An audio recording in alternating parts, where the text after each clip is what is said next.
Mr. Chairman, ladies and gentlemen, it is the second time, I will surprise you, it is the second time that I visit the Antwerp Diamond Center. The first time was in the 80s, centuries ago. And the world has changed, of course, since then. But Antwerp is still in the lead on the world stage, even facing huge challenges. But Antwerp is still, in some way, the capital of diamond in the world. I'm not an expert in diamond. My only relation with diamond is via poetry, via haiku poetry. Poetry is about beauty, and diamond is about value, but also about beauty. So that is my only straight link with the sector, but I'm very grateful. Mr. Epstein introduced me this morning, giving an extensive overview of the problems and also of the possibilities of the sector. And for this country, it's a major exporting country. As I said, we have we have noticed changes in this sector since the 80s, but in general, we are living in a changing world. It may be a cliché, but looking at the recent developments, we can see that it is truer than ever. I give you some examples. The steep fall of oil prices, while we were all forecasting an energy shortage and structurally high prices.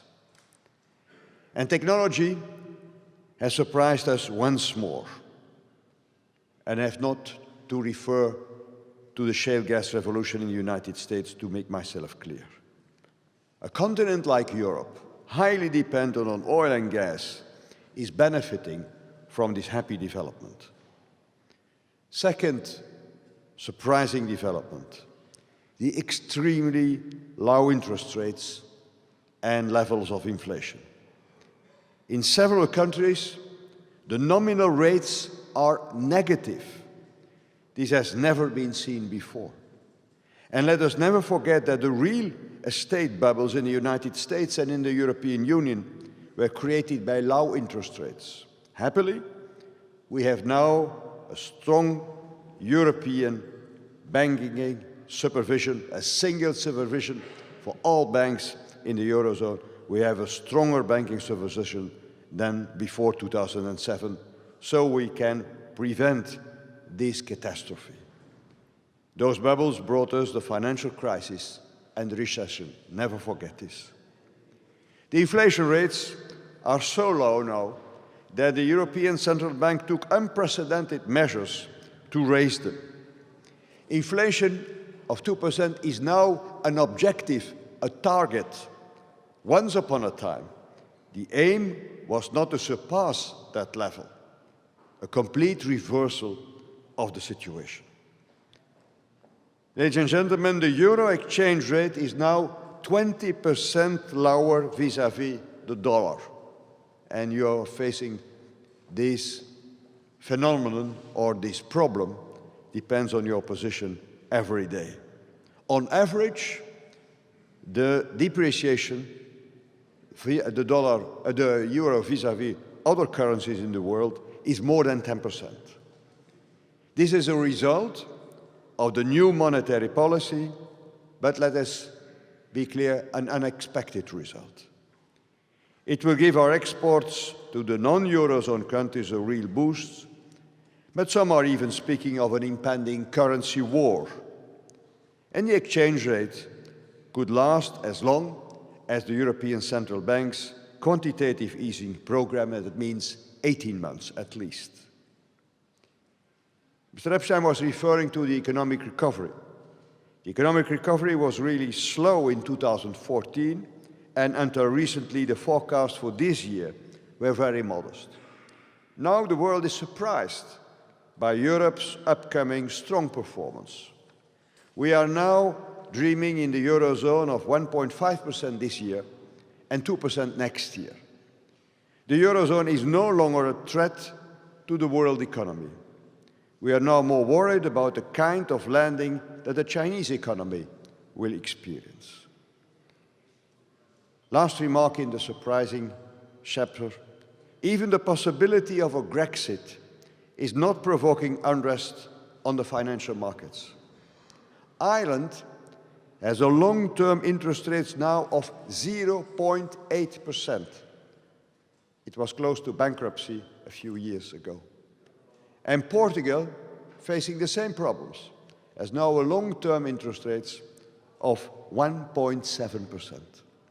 Of course, we all hope that nobody will leave the Eurozone, but the overall situation in the Eurozone is much better robust than 3 years ago.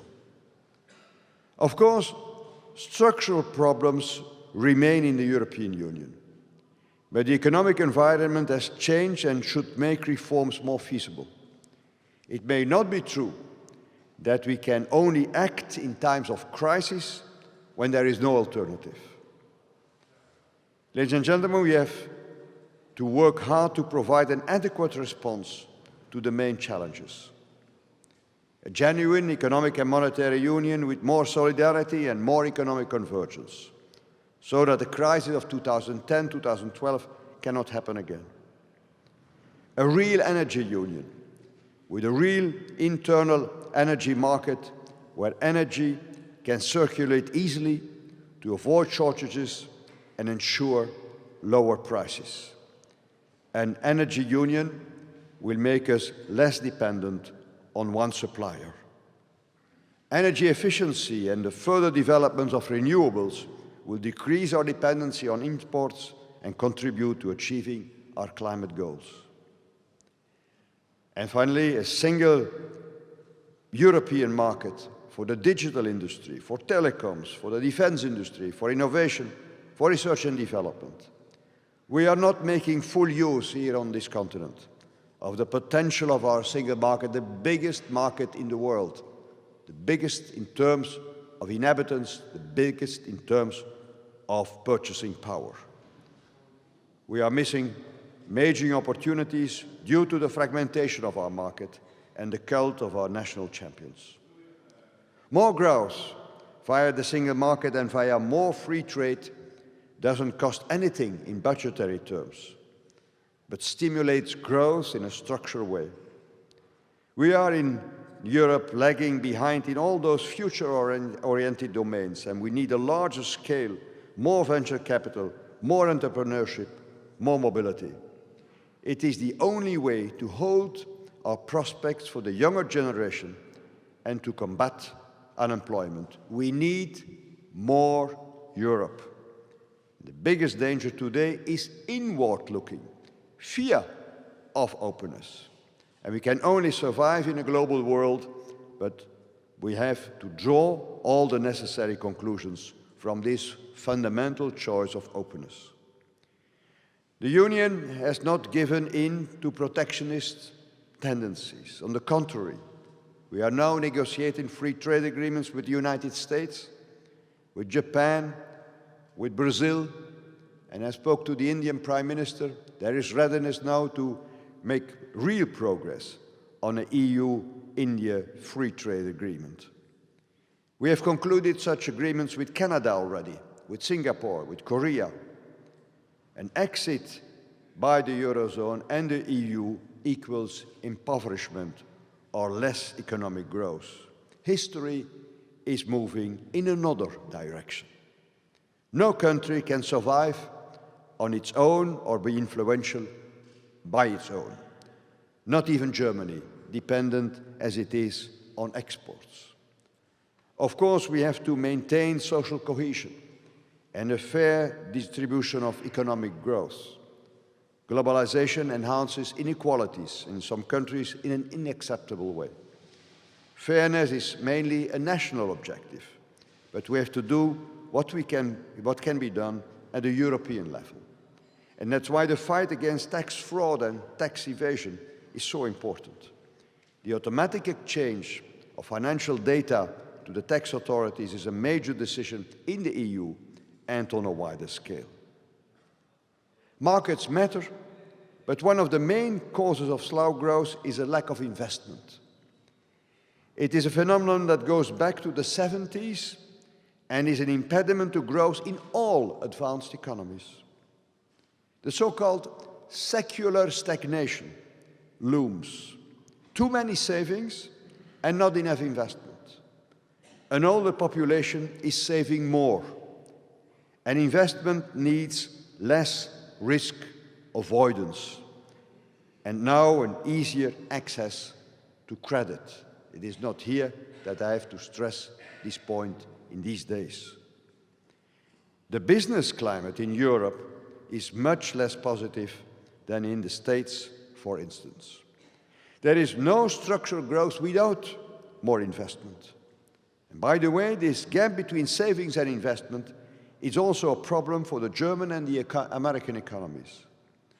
The Commission's investment plan, as big as 2% of European GDP, which is a huge plan, is one of the answers to the threat of secular stagnation in Europe. Another theme, ladies and gentlemen, is the changed geopolitical situation. The instability in the eastern part of Europe signals a return to the world of yesterday. The atrocities committed in Iraq, in Syria, and Nigeria are a return to barbarism. We thought that we had turned those pages of history, that progress had been made, and overall progress has been made. We are living in peace in the European Union, in Asia, in America. We are interdependent as never before in human history. And together we are tackling climate change, poverty, natural disasters, etc. But we are far from living in a harmonious world. We are living again in fear, in the feeling that the world is dangerous. It is tempting to lose a sense of proportion, but it is a general feeling.